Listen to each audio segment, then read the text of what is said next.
प्यारे बच्चों, सुप्रभात। अभी अभी जो पेपर हुआ था हिंदी का, उसमें जो छोटे प्रश्न आए थे 30 नंबर के, उनके सभी उत्तर मिला लें और मेरे को कमेंट करके बताएंगे किसके कितने सही हैं। तो पहला प्रश्न है बहुविकल्पीय में, गद्यांश को पढ़कर गद्यांश पर आधारित प्रश्नों के उत्तर दीजिए। यानी कि इस गद्यांश पे जो है आधारित प्रश्न हैं, उनके उत्तर हमें बताने हैं। गद्यांश पढ़ेंगे हम पहले। भारत में हरित क्रांति होता है हरियाली का आना, फसलों का ज्यादा उत्पादन। इसका मुख्य उद्देश्य देश को खाद्यान्न मामले में आत्मनिर्भर बनाना था। यानी कि जो हमारी अन्न की पूर्ति करने का जो काम था, उसके लिए हरित क्रांति का आह्वान किया गया था। लेकिन इस बात की आशंका किसी को नहीं थी कि रासायनिक उर्वरकों और कीटनाशकों का अंधाधुंध इस्तेमाल न सिर्फ खेतों से बाहर मंडियों तक में होने लगेगा। विशेषज्ञों के मुताबिक रासायनिक उर्वरकों और कीटनाशकों का प्रयोग खाद्यान्न की गुणवत्ता के लिए सही नहीं है। यानी कि उसकी जो क्वालिटी है वो समाप्त हो जाती है, कम हो जाती है। लेकिन जिस रफ्तार से देश की आबादी बढ़ रही है, उसके मद्देनज़र फसलों की अधिक पैदावार जरूरी थी। समस्या सिर्फ रासायनिक खादों के प्रयोग की ही नहीं है। देश के ज़्यादातर किसान परंपरागत कृषि से दूर होते जा रहे हैं। 2 दशक पहले तक हर किसान के यहाँ गाय, बैल और भैंस खूंटों से बंधे मिलते थे। अब इन मवेशियों की जगह ट्रैक्टर ट्राली ने ले ली है। परिणाम स्वरूप गोबर और गूरे की राख से बनी कंपोस्ट खाद खेतों में गिरनी बंद हो गई है। पहले चैत बैसाख में गेहूं की फसल कटने के बाद किसान अपने खेतों में गोबर, राख और पत्तों से बनी जैविक खाद डालते थे। इससे न सिर्फ खेतों में उर्वरा शक्ति बरकरार रहती थी, बल्कि इससे किसानों को आर्थिक लाभ के अलावा बेहतर गुणवत्ता वाली फसल मिलती थी। अब ये था हमारा गद्यांश। इसके ऊपर आधारित प्रश्न नंबर 1 है, हरित क्रांति अपने साथ डैश नहीं लाई। यानी क्या नहीं लेके आई। ऑप्शन पहला है खाद्यान्न के लिए आत्मनिर्भरता, ख रासायनिक उर्वरक और कीटनाशक, ग परंपरागत खेती से किसानों की दूरी, घ बेहतर गुणवत्ता वाली फसल। तो इनमें सही उत्तर आएगा इसका ऑप्शन घ, बेहतर गुणवत्ता वाली फसल। ये इसका उत्तर है। प्रश्न नंबर 2 है, गोबर खाद की विशेषता है। ऑप्शन नंबर 1 जैविक है और उर्वरा शक्ति को बनाए रखती है। ख गांव में गोबर आसानी से मिलता है। ग मंडी तक ले जाई जा सकती है। घ किसान को सर्वाधिक पसंद है। तो इसका उत्तर आएगा क, जैविक है और उर्वरा शक्ति को बनाए रखती है। प्रश्न नंबर 3 है, रासायनिक खाद की विशेषता नहीं है। पैदावार बढ़ाना, खाद्यान्न की गुणवत्ता बढ़ाना, तीसरा है सस्ता होना, चौथा है सहज उपलब्ध होना। तो इसका उत्तर आएगा ख, ऑप्शन नंबर 2 खाद्यान्न की गुणवत्ता बढ़ाना। प्रश्न नंबर 4 है, रासायनिक खाद के अतिरिक्त किस प्रमुख समस्या का उल्लेख किया है। ऑप्शन नंबर 1 किसानों की परंपरागत कृषि से दूर होना, किसानों का परंपरागत कृषि से दूर होना। ख ट्रैक्टर का बढ़ता उपयोग।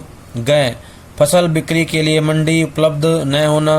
ग खेतों की उर्वरा शक्ति नष्ट होना। तो इसका उत्तर आएगा क, किसानों का परंपरागत कृषि से दूर होना। 5वां प्रश्न है, प्रस्तुत गद्यांश का उपयुक्त शीर्षक दीजिए। यानी कि सही शीर्षक क्या है। क जहरीले कीटनाशक, ख हरित क्रांति, ग गुणकारी फसल, घ परंपरागत कृषि। तो इसका आएगा उत्तर ख, हरित क्रांति। इसका जो सही शीर्षक है हरित क्रांति है। प्रश्न नंबर 2 है, निम्नलिखित काव्यांश को पढ़कर इस पर आधारित प्रश्नों के उत्तर दीजिए। निर्भय स्वागत करो मृत्यु का। मृत्यु एक है विश्राम स्थल, जीव जहाँ से फिर चलता है धारण कर नव जीवन स्थल। मृत्यु एक सरिता है जिसमें श्रम से कातर जीव नहाकर फिर नूतन धारण करता है काया रूपी वस्त्र बहाकर। ये काव्यांश है, इसके ऊपर आधारित प्रश्न नंबर 1 है। कवि मृत्यु का क्या करने की सलाह देता है? तो इसका आएगा ऑप्शन नंबर 1 दिया हुआ है निरादर, ऑप्शन नंबर 2 स्वागत, ऑप्शन नंबर 3 तिरस्कार, ऑप्शन नंबर 4 में है उपचार। तो इसका उत्तर आएगा सही ख ऑप्शन स्वागत। मृत्यु का हमें क्या है? निर्भय होकर स्वागत करना चाहिए। प्रश्न नंबर 2 है जीव काया रूपी वस्त्र बहाकर क्या करता है? ऑप्शन 1 है भटकता रहता है, ख में मर जाता है, ग नूतन काया धारण करता है, घ इनमें कोई नहीं। तो इसका उत्तर आएगा नूतन काया धारण करता है, ग इसका सही उत्तर है नूतन काया धारण करता है। प्रश्न नंबर 3 है कवि के अनुसार एक विश्राम स्थल क्या है? ऑप्शन नंबर 1 यानी क में है मृत्यु, ख घर, ग पेड़ की छाया, घ आरामालय। तो इसका उत्तर आएगा ऑप्शन नंबर 1 क मृत्यु इसका सही उत्तर है। पद्यांश का उचित शीर्षक चुनिए। क निर्भय, ख मृत्यु, ग निर्भय स्वागत करो मृत्यु का, घ स्वागत। तो इसका सही उत्तर आएगा ग निर्भय स्वागत करो मृत्यु का। निर्भय स्वागत करो मृत्यु का ये जो है इसका सही शीर्षक है। मृत्यु एक है, इसमें ऑप्शन नंबर 1 दिया हुआ है क विकास, ख विश्राम स्थल, ग सरिता, घ धारण। मृत्यु एक है तो इसका आएगा विश्राम स्थल। मृत्यु एक विश्राम स्थल है। तो यहाँ पर कुछ बच्चे सरिता लिखेंगे तो इसका वो उत्तर जो है सही नहीं होगा, क्योंकि इसमें डैश जो है बाद में लगा हुआ है। मृत्यु एक है डैश, अगर ये होता मृत्यु एक डैश है से पहले अगर ये डैश होता तो इसका उत्तर सरिता आता, लेकिन डैश बाद में लगा हुआ है। मृत्यु एक है तो ये लाइन दी हुई है दूसरी, मृत्यु एक है विश्राम स्थल, ये इसका उत्तर आएगा विश्राम स्थल। विश्राम स्थल इसका सही उत्तर आएगा। तो सभी अपना उत्तर मिला लेंगे, विश्राम स्थल ही इसका सही उत्तर है। इसके अथवा में एक पहरा और दिया गया है काव्यांश का, चाहे तो इसमें से उत्तर लिख दें ढूंढ करके, अगर इसके सभी नहीं आते हैं तो अगला है काव्यांश आओ मिले सब देश बांधव, यानी कि भाई बांधव हार बन कर देश के, साधक बने सब प्रेम से, सुख शांतिमय उद्देश्य के, क्या सांप्रदायिकता भेद से है, एक के मिट सकता अहो। एक क्या होता है? एकता। बनती नहीं क्या एक माला, विविध सुमनों की कहीं। विविध होता है अनेक, सुमन होता है फूल। अनेक फूलों से जैसे माला बनती है वैसे ही सभी मनुष्यों को चाहे किसी भी धर्म का हो एक मिलजुल करके रहना चाहिए। प्रश्न नंबर 1 है इस गद्यांश पे आधारित, देश के सभी लोग कैसे मिलें? क ऑप्शन है माला के मनकों की तरह, ख फूलों के हार की तरह, ग फूलों के गुलदस्ते की तरह, घ घी खिचड़ी की तरह। तो इसका उत्तर आएगा ख। ऑप्शन ख इसका सही उत्तर है, फूलों के हार की तरह। अगला प्रश्न है भारत के लोग किसकी साधना करें? क प्रेम शांति की, ख धन दौलत की, ग सुख शांति की, घ ईश्वर की। तो इसका आएगा ऑप्शन नंबर 3 ग सुख शांति की। सुख शांति की जो है साधना करें। प्रश्न नंबर 3 है सांप्रदायिक विविधता कैसे रह सकती है? ऑप्शन नंबर 1 है क माला में फूलों सी, ख अलग अलग आरक्षण से, ग अपने अपने वर्चस्व से, घ सह अस्तित्व से। तो इसका उत्तर आएगा क फूलों में माला सी, ये इसका सही उत्तर है, फूलों में माला सी। प्रश्न नंबर 4 है कवि इस पद्यांश में क्या संदेश देना चाहता है? क विविधता में एकता, ख विविधता में भिन्नता, ग वैविध्य घातक है, घ विविधता हमारी ताकत है। तो इसका उत्तर आएगा क विविधता में एकता। क इसका सही उत्तर है, विविधता में एकता। प्रश्न नंबर 5 है, कवि क्या बनकर मिलने को कह रहा है, यानी क्या बन के मिलने को कह रहा है। क प्रवासी, ख देशवासी, ग निर्वासी, घ स्वर्गवासी। तो इसका आएगा ख देशवासी, देशवासी बनकर मिलने के लिए कह रहा है। ये थे हमारे काव्यांश पर आधारित। अब आएंगे प्रश्न नंबर 3, काव्यखंड पर आधारित, जो हमारी कविताएं हैं उन पे आधारित प्रश्न है। प्रश्न नंबर 1 है, एकई खाक गढ़े सब भांडे, एकई कोहरा शाना। इस पंक्ति में कोहरा का क्या अर्थ है। ऑप्शन दिया गया है, क कोहार, ख कोहरा, ग कुम्हार, घ धुंध। तो इसका आएगा कुम्हार, ग ऑप्शन का सही उत्तर है कुम्हार। प्रश्न नंबर 2 है, मीरा ने आंसुओं से सींचकर किसकी बेल बोई है। तो ऑप्शन है पहला प्रेम की, ख अमरता की, ग फूलों की, घ आनंद की। तो इसका आएगा प्रेम की। मीरा ने आंसुओं से सींचकर प्रेम की बेल बोई है, इसके उत्तर सही है। प्रश्न नंबर 3 है, भवानी प्रसाद मिश्र ने कविता में कितनी बहनें बताई हैं। पहला ऑप्शन है 5, ख में 4, ग 3, घ 2। तो इसका आएगा ऑप्शन नंबर 2 ख, इसकी आएंगे 4। भवानी प्रसाद मिश्र की 4 बहनें बताई गई हैं, सही उत्तर आएगा ख 4। प्रश्न नंबर 4 है, कुटुंब के लोगों ने मीरा को क्या कहा। पहला है भक्त, ख कुल तिलक, ग कुलनाशी, घ ज्ञानी। तो इसका उत्तर आएगा ऑप्शन नंबर 3 कुलनाशी। कुटुंब के लोगों ने मीरा को कुलनाशी कहा है, ग इसका सही उत्तर है कुलनाशी। प्रश्न नंबर 5 है, चंपा के पिता का नाम क्या है। त्रिलोचन, क ऑप्शन में, ख महेंद्र, ग सुंदर, घ गवाला। तो इसका आएगा सुंदर, ग ऑप्शन इसका सही उत्तर है सुंदर। अब हम करेंगे गद्य खंड पर आधारित प्रश्नों के उत्तर। पहला प्रश्न है, नमक का दरोगा कहानी के अंत में एलोपीदीन वंशीधर को कौन सा पद स्वीकारने को कहते हैं। क में दरोगा, ख में क्लर्क, ग में मैनेजर, घ में मुंशी। तो इसका आएगा ग मैनेजर। मैनेजर का पद संभालने के लिए कहते हैं या स्वीकारने के लिए कहते हैं। कौन सी रोटी पापड़ से भी महीन होती है। क तंदूरी, ख तुनकी, ग रुमाली, घ आफताबी। तो इसका आएगा ख ऑप्शन तुनकी। तुनकी रोटी पापड़ से भी महीन होती है।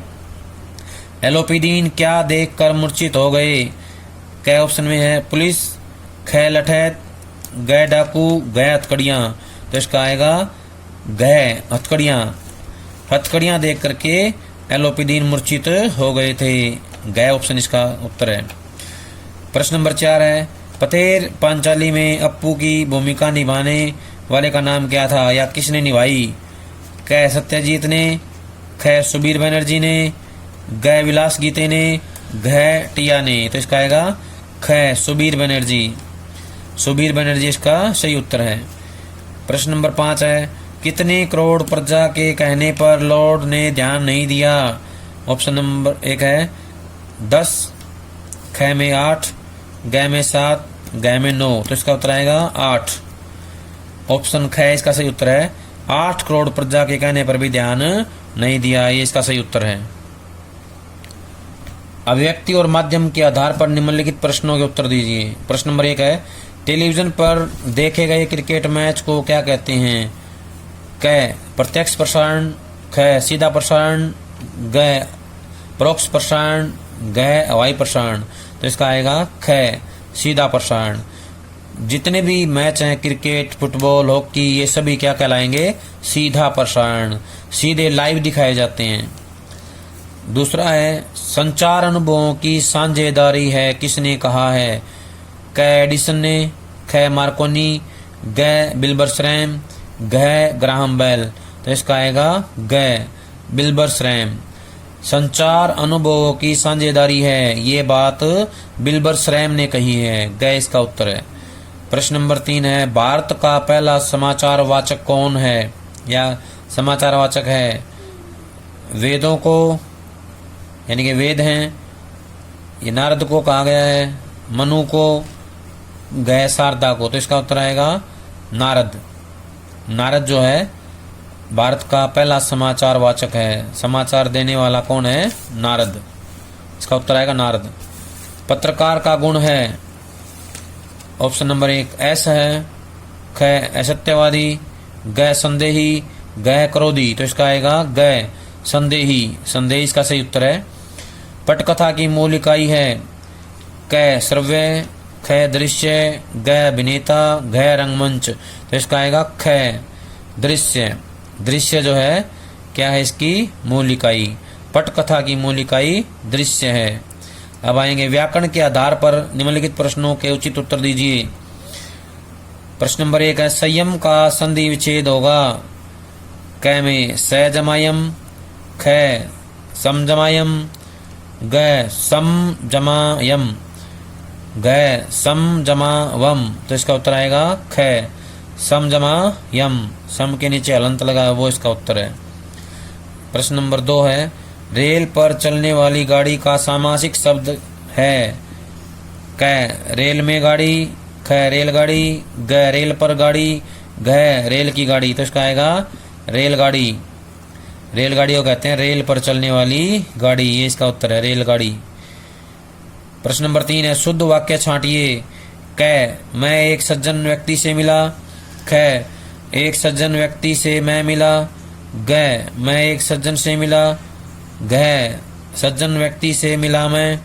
तो इसमें जो शुद्ध वाक्य है वो है ग मैं एक सज्जन से मिला। इसके अंत में पूर्ण विराम भी आएगा, ये सही शुद्ध वाक्य है।